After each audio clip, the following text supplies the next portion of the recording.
Bharatiya Janata party के candidate को 19,342 vote से हरा दिया। उसी विधानसभा सीट के नेता, बीजेपी के राष्ट्रीय अध्यक्ष और वहां पर विधानसभा चुनाव हार जाना। कि सम्राट चौधरी को मुख्यमंत्री बनाया जाना, एक तो भारतीय जनता पार्टी के कैडर बेस कार्यकर्ताओं की अनदेखी और दूसरी बात सम्राट चौधरी की छवि, क्या वो भारी पड़ गई?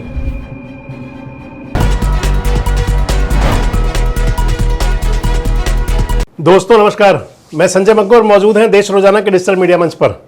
5 बार से लगातार भारतीय जनता पार्टी का विधायक बन रहा था।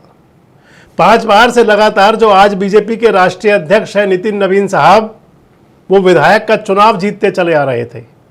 लेकिन राष्ट्रीय अध्यक्ष बनने के बाद और बिहार के अंदर भारतीय जनता पार्टी की सरकार होने के बाद जब उपचुनाव हुआ तो भारतीय जनता पार्टी धड़ाम गिर गई।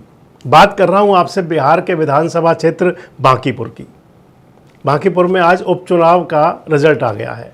विधानसभा का उपचुनाव हुआ था। दरअसल नितिन नवीन जी यहां से विधायक हुआ करते थे।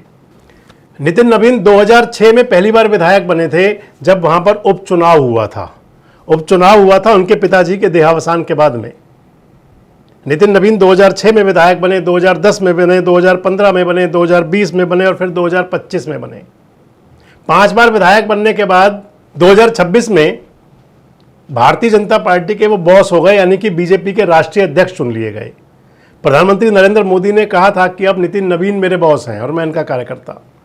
लेकिन वो नितिन नवीन जो 20 साल से ज़्यादा समय तक, लगभग 24-25 साल तक बांकीपुर के बॉस रहे थे, बीजेपी का बॉस बनने के बाद अपनी उस बांकीपुर को बचा नहीं पाए। बांकीपुर का जो विधानसभा चुनाव हुआ, इस चुनाव के अंदर जो भारतीय जनता पार्टी के जो कैंडिडेट थे वो 19,246 वोट से चुनाव हार गए। नई अपनी सियासी पार्टी बनाने वाले, सियासी पारी शुरू करने वाले प्रशांत किशोर, जिन्होंने जन स्वराज पार्टी बनाई थी, पिछला विधानसभा चुनाव बिहार के अंदर लगभग सभी सीटों पर लड़े थे। लगभग 4.25% वोट मिले थे। उस चुनाव में प्रशांत किशोर खुद तो मैदान में नहीं उतरे थे, लेकिन पार्टी कहीं खाता नहीं खोल पाई थी। और अब जब उपचुनाव हुआ तो उस उपचुनाव के अंदर प्रशांत किशोर ने भारतीय जनता पार्टी के कैंडिडेट को 19,342 वोट से हरा दिया। अगर कहें तो बिहार की राजनीति में भी और देश की राजनीति में भी, हालांकि चुनाव दतिया में भी हुआ है और चुनाव गुजरात की एक विधानसभा सीट पर भी हुआ है, बात आपसे दतिया की भी करूंगा, लेकिन क्योंकि बात बांकीपुर की है, बांकीपुर नितिन नवीन की विधानसभा सीट थी और उस सीट से अगर भारतीय जनता पार्टी राजनीति के, भले ही वो राजनीति की रणनीति बनाने के तो माहिर कभी रहे थे, लेकिन वो रणनीति सारी 2025 में धरी रह गई थी प्रशांत किशोर की। परंतु अब 1 साल भी नहीं हुआ बिहार के अंदर चुनाव हुए और चुनाव के अंदर बीजेपी पटखनी खा गई। आपको ध्यान होगा 2025 में विधानसभा चुनाव हुआ था। उस चुनाव के अंदर नीतीश कुमार के नेतृत्व में एनडीए की सरकार बनी थी और भारतीय जनता पार्टी सबसे बड़ी पार्टी हुई थी। जो नाटकीय घटनाक्रम ही कहेंगे उसे, जो 3 महीने पहले चला था। नीतीश कुमार का मुख्यमंत्री पद से इस्तीफा और मुख्यमंत्री बना लिए गए उसके अंदर सम्राट चौधरी। सम्राट चौधरी मुख्यमंत्री हैं बिहार के, और सम्राट चौधरी के मुख्यमंत्री बनने के बाद ये पहला उपचुनाव बिहार के अंदर हुआ और उपचुनाव भी उस सीट पर था जो भारतीय जनता पार्टी के वर्चस्व वाली सीट थी, जिस पर जो लीड रहा करती थी वो भी 20, 30, 50 हजार की रहा करती थी। लेकिन पहला चुनाव अगर भारतीय जनता पार्टी हार जाती है तो इसके मायने क्या हैं? दरअसल अभी हाल ही में देखें तो 3 बड़े घटनाक्रम हुए। एक तो नितिन नवीन जी चले थे बिहार से देश की राजनीति में और राष्ट्रीय अध्यक्ष बन गए। जब नितिन नवीन राष्ट्रीय अध्यक्ष बन गए और उसी सीट पर उपचुनाव हुआ तो बड़ी उम्मीद थी कि शायद कोई मुकाबला भी नहीं होगा। तमाम प्रकार के जो चुनाव के हथकंडे थे इस बांकीपुर वो सब अपनाए गए थे। हिंदुत्व के नाम पर, सनातन के नाम पर, धर्म के नाम पर सभी वोट मांगी गई थी। जब चुनाव प्रचार का शोर थम रहा था उससे ठीक पहले नितिन नवीन गए थे अपनी सीट पर विधानसभा बांकीपुर में, और वहां जा करके अपील भी करके आ गए थे कि भैया जो बॉसगिरी मिली है इसको संभलवा के रखना, बांकीपुर वालों ध्यान रखना। लेकिन बांकीपुर वालों ने अगर कहें तो भारतीय जनता पार्टी को आईना दिखा दिया, नितिन नवीन को आईना दिखा दिया। पहला घटनाक्रम सबसे बड़ा था कि उसी विधानसभा सीट के नेता, बीजेपी के राष्ट्रीय अध्यक्ष और वहां पर विधानसभा चुनाव हार जाना। दूसरा घटनाक्रम इसके अंदर हुआ सम्राट चौधरी का मुख्यमंत्री बनना।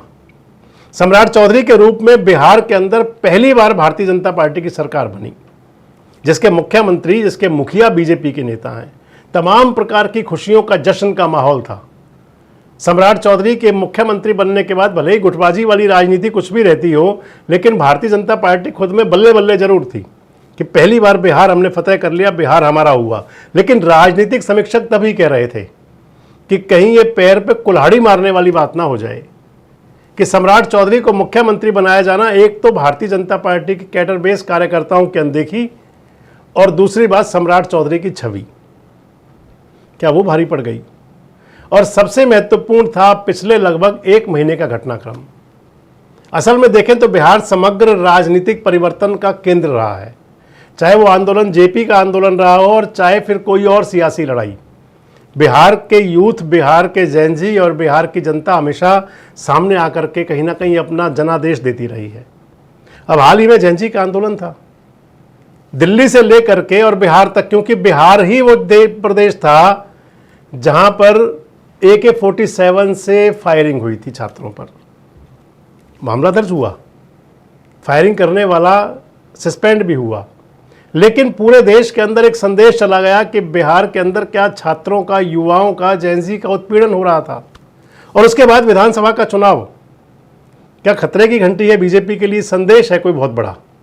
इधर सम्राट चौधरी के लिए भी संदेश हो गया कि सम्राट चौधरी को, क्योंकि प्रशांत किशोर कह रहे थे कि ये सम्राट चौधरी की हार है।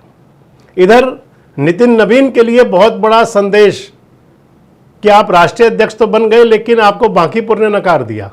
और सबसे बड़ा संदेश पूरी भारतीय जनता पार्टी के लिए कि क्या जैनजी का आंदोलन आने वाले समय में भी भारी पड़ेगा। आपको क्या लगता है आखिर क्या रहा होगा हार का सबसे बड़ा कारण? कमेंट बॉक्स में अपनी राय जरूर दें। जुड़े रहें हमारे साथ, देखते रहें देश रोजाना। हमारे साथ जुड़े रहने के लिए सब्सक्राइब करें देश रोजाना के YouTube चैनल को और नई वीडियो की नोटिफिकेशन पाने के लिए बेल आइकन जरूर दबाएं। अगर आप ये वीडियो Facebook या Instagram पर देख रहे हैं तो पेज को लाइक और फॉलो जरूर करें और ज्यादा से ज्यादा शेयर करें।